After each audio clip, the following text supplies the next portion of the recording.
नमस्कार दोस्तों, मैं प्रिंस सैनी आपका स्वागत करता हूं हमारे चैनल लर्न एंड ग्रो में। आज हम बात करेंगे इलेक्ट्रोस्टैटिक पोटेंशियल एनर्जी के बारे में। इलेक्ट्रोस्टैटिक पोटेंशियल एनर्जी क्या होती है, इसको समझेंगे। इसको समझने से पहले हम समझते हैं कि जो पोटेंशियल एनर्जी क्या है उसका एक ओवरव्यू ले लेते हैं। हमें पता है, मान लीजिए कोई एक इस तरह का प्लेन सरफेस है, उसके पास कोई एक ऑब्जेक्ट पड़ा है और ये क्या हमने ले लिया, रेफरेंस सरफेस ले लिया।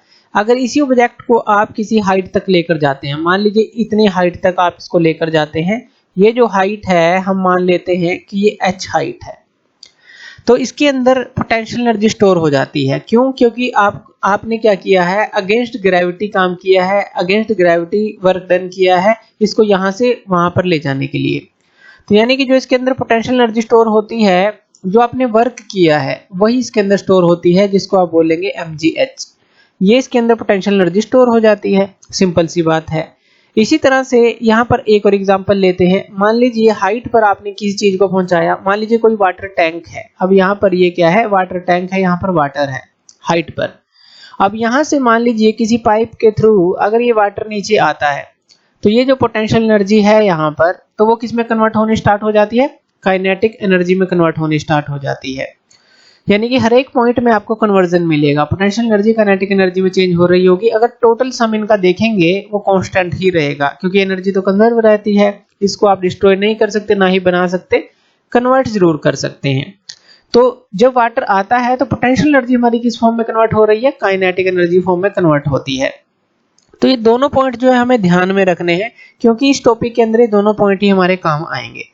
तो चलिए जो हमारी इलेक्ट्रोस्टैटिक पोटेंशियल एनर्जी है इसको समझ लेते हैं। ये है क्या, it is the difference between two points. हमें इसके अंदर दो पॉइंट्स लेने हैं, एक बी और एक ए, कुछ भी आप मान लीजिए।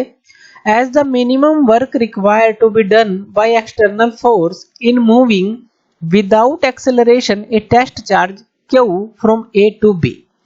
यानी कि हमें दो पॉइंट लेने हैं, टू ए बी या बी ए, कुछ भी ले लीजिए। अब हम एक टेस्ट चार्ज लेंगे और उसको ए से बी तक लेकर आएंगे, और वो जो ए से बी जब मूव करेगा विदाउट एक्सेलरेशन मूव करेगा, और जो हम एक्सटर्नल फोर्स लगाएंगे उसके थ्रू ही हम ए से बी उसको लेकर आएंगे और अगेंस्ट इलेक्ट्रिक फील्ड लेकर आएंगे।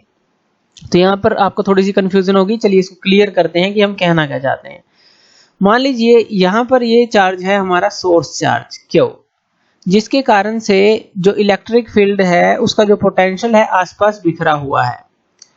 अब कोई भी अगर हम देखें, जो चार्ज है फ्लो कहाँ पे करता है, जिसका हाइयर पोटेंशियल होता है तो अदर बॉडी में वो फ्लो करता है जहां पर लोअर पोटेंशियल होता है। मान लीजिए आपके पास एक हाइयर चार्ज की बॉडी है और उसका जो पोटेंशियल है ज्यादा है, एक लोअर चार्ज की बॉडी है, इसका पोटेंशियल लो है, तो चार्ज कहां पर फ्लो करेगा, हाइयर से लोअर की तरफ फ्लो करेगा हमेशा।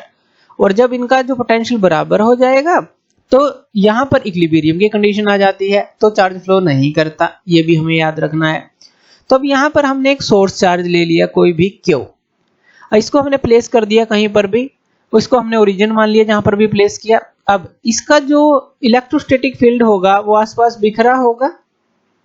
तो मान लीजिए कोई एक और आप टेस्ट चार्ज ले लेते हैं क्यू, तो ये आप स्मॉल क्यू से आप इसको डिनोट कर दीजिए, और ये प्लस का आपने टेस्ट चार्ज लिया, ये भी प्लस का है, ये भी प्लस का टेस्ट चार्ज लिया आपने। अब इस टेस्ट चार्ज को ये पॉइंट मान लेते हैं कि ए पॉइंट है। आप इस ए पॉइंट से इस टेस्ट चार्ज की, जो हमारा सोर्स चार्ज है, इसकी तरफ लेके जा रहे हैं इस टेस्ट चार्ज को। अब इसका जो इलेक्ट्रिक फील्ड है वो चारों तरफ बिखरा हुआ है, इलेक्ट्रोस्टैटिक फील्ड जो है। अगर उसकी इंटेंसिटी हम लगाएं कि जो इलेक्ट्रोस्टैटिक फील्ड है उसको हम इससे डिनोट कर देते हैं कि वो जो है आसपास बिखरा है। अब अगर आप इसको इसकी तरफ लेकर जाएंगे, अब ये भी प्लस का है, ये भी प्लस का है, ये तो इसको रिपेल करेगा, क्योंकि लाइक चार्जेस जो होते हैं वो रिपेल करते हैं, ये हमें पता है। यहाँ पर क्या होगी, रिपल्शन होगी। अब हमें करना क्या पड़ेगा, हमें एक एक्सटर्नल फोर्स की हेल्प लेनी पड़ेगी, यानी कि एक एक्सटर्नल फोर्स को अप्लाई करना पड़ेगा, और वो एक्सटर्नल फोर्स इतनी होनी चाहिए कि जो इसका इलेक्ट्रोस्टैटिक फील्ड है, जो इस टेस्ट चार्ज के ऊपर फोर्स लगा रहा है, उसको बस ओवरकम करे, उससे ज्यादा नहीं। तो आपने एक्सटर्नल जो फोर्स है वो लगाई, और इस ए जो था ए पॉइंट से इस टेस्ट चार्ज को आप बी पॉइंट पर लेकर आ गए। अब यहाँ पर हम क्या बात कर रहे हैं, जो कि हमने पहले की थी। मान लीजिए यहाँ पर कोई ऑब्जेक्ट है, तो यहां से आप इसको एक हाइट पर लेकर गए तो यहां पर क्या हो जाता है, पोटेंशियल एनर्जी स्टोर हो जाती है जो कि mgh के बराबर होती है। वही चीज यहां पर हुई है, यहां अगेंस्ट हमने काम किया है जो इसका इलेक्ट्रोस्टैटिक फील्ड है इस चार्ज का, और यहां पर हमने वर्क डन किया है, उसके लिए हमने ये फोर्स अप्लाई की है और जिसके थ्रू ये कुछ डिस्टेंस ट्रेवल किया है। सिंपल सी बात है। अब जो हमारी ये फोर्स है जो हमने अप्लाई की है और जो ये सोर्स चार्ज की फोर्स है, दोनों अपोजिट होंगी और इक्वल होंगी, क्योंकि ये उतनी ही अप्लाई की है कि बस उसको वो ओवरकम करे और ए से बी तक उसको लेकर आए विदाउट एक्सेलरेशन। तो यहां पर जो वर्क डन होगा, जो एक्सटर्नल फोर्स के द्वारा जो वर्क डन किया गया है, तो वो जो है नेगेटिव होगा जो इस सोर्स चार्ज का वर्क डन या कहें कि जो फोर्स है इसके ऊपर लग रही है उसके, यानी कि ये जो फोर्स है उसके बिल्कुल इक्वल और अपोजिट होगी। अब अगर वर्क डन की बात करें, WAB की बात करें, यानी कि A से B तक लाने के लिए जो हमने वर्क डन किया, जो एक्सटर्नल फोर्स हमने लगाई है, तो वो कितना होगा वर्क डन, वो होगा हमारा A to B, इंटीग्रेशन कर देंगे जो हमारी फोर्स है, जो एक्सटर्नल फोर्स हमने लगाई है, और डॉट dr, यानी कि जितना भी डिस्टेंस वो ट्रेवल किया है यही होता है work done, force into distance.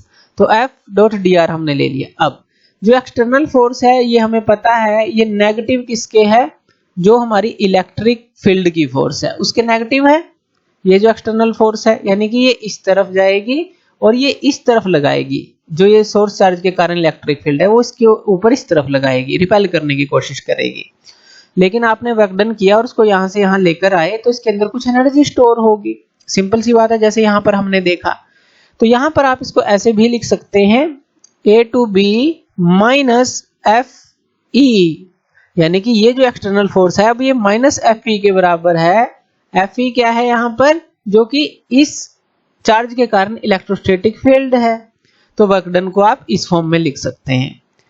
अब देखिए जो Q चार्ज है, जब हम उसको A से B तक लेकर आए, अब हमें पता है जब A से B उसको लेकर आएंगे तो इसके अंदर पोटेंशियल एनर्जी स्टोर होगी किसके बराबर, जो वर्क डन हमने उसके ऊपर किया है। तो यहां पर एक तरह से अगर हम देखें, यहां से आपने स्टार्ट किया, ये पॉइंट यहां पर भी आया होगा, यहां पर भी आया होगा, यहां पर भी इस तरह से आया होगा डिफरेंट तरह की पोजीशन पर, और जैसे जैसे ये A से B की तरफ बढ़ा है आगे की तरफ, इसकी पोटेंशियल एनर्जी इंक्रीज होती चली गई है।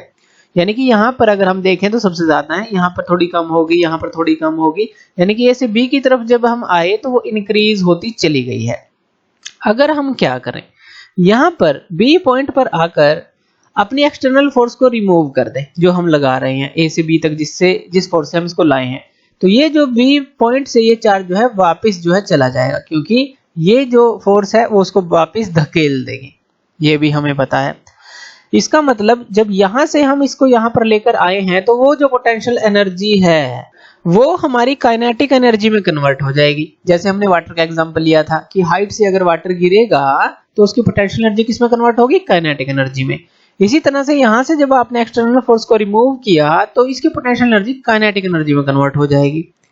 अगर हम टोटल लगाएं कि जो पोटेंशियल एनर्जी है इसके अंदर वो कितनी है, एक तरह से वो है हमारी डेल यू, अगर हम उसको डिनोट करें UB माइनस UA, यानी कि डिफरेंस है, जो पोटेंशियल एनर्जी UB पे है वो ज्यादा है और UA पे बहुत कम थी।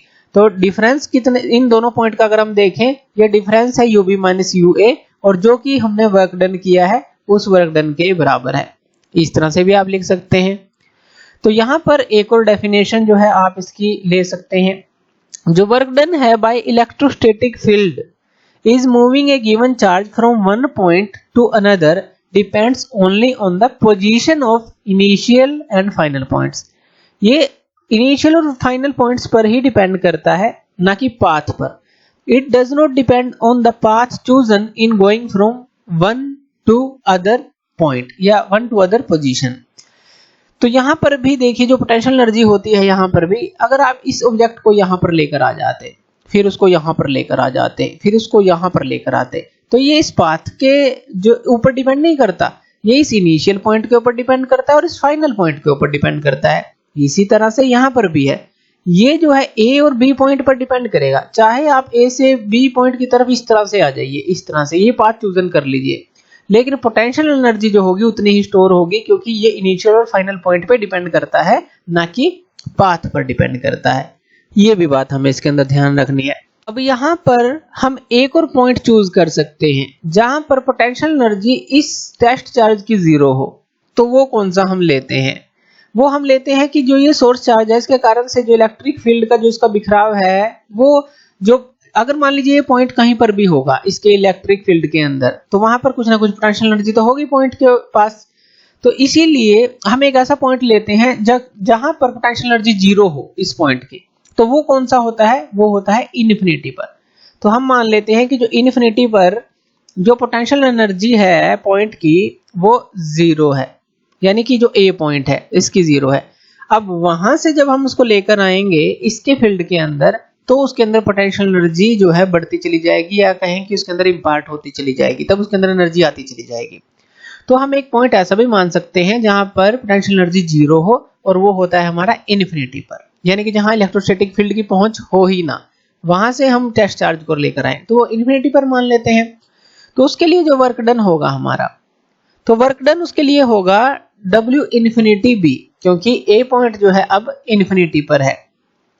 तो ये हमारा क्या हो जाएगा? UB माइनस UA की जगह क्या आ जाएगा? U0, क्योंकि यहाँ पर पोटेंशियल एनर्जी 0 है, या आप कहें ये इसको 0 ही लिख लीजिए कि ये जो पोटेंशियल एनर्जी 0 है, और ये वर्क डन जो होगा ये हमारा UB के बराबर होगा। तो यहाँ पर ये U0 हो जाएगी, क्योंकि यहाँ पर पोटेंशियल एनर्जी 0 थी और यहाँ से यहाँ हम उसको लेकर आए, तो डिफरेंस UB माइनस UA हो गया। UA हमारा 0 है, तो यानी कि वर्क डन जो है होगा सीधा UB के बराबर हो जाएगा। तो इस तरह से भी जो है आप एक पॉइंट मान सकते हैं इन्फिनिटी पे, जहां पे पोटेंशियल एनर्जी 0 है, और जो पोटेंशियल एनर्जी है चार्ज की Q की at a point in an electrostatic field due to any charge configuration as the work done by the external force in bringing the charge Q from infinity to that point. यानी कि इस तरह के charge की जो potential energy होगी, जो हमने Q लिया किसी भी पॉइंट पर, तो जो इलेक्ट्रोस्टैटिक फील्ड में जब हम उसको लेकर आए, तो वहां पर जो वर्क डन आपने किया, जो एक्सटर्नल फोर्स हमने लगाई, जो कि इक्वल और अपोजिट होगी, हमें पता है इलेक्ट्रिक फोर्स के, जो कि सोर्स चार्ज के कारण है, तो वो जो है हमारी इन्फिनिटी से उस पॉइंट तक जो लेके आए हैं, उसका जो डिफरेंस होगा पोटेंशियल एनर्जी का, उसके इक्वल होगी पोटेंशियल एनर्जी, या कहें कि जो वर्क डन हमने किया है उसके इक्वल होगी। तो इस तरह से इलेक्ट्रोस्टैटिक पोटेंशियल एनर्जी को आप समझ सकते हैं। तो थैंक यू वीडियो देखने के लिए, और इसी तरह की वीडियोस के लिए आप हमारे चैनल लर्न एंड ग्रो पे हमें सब्सक्राइब कर सकते हैं। धन्यवाद।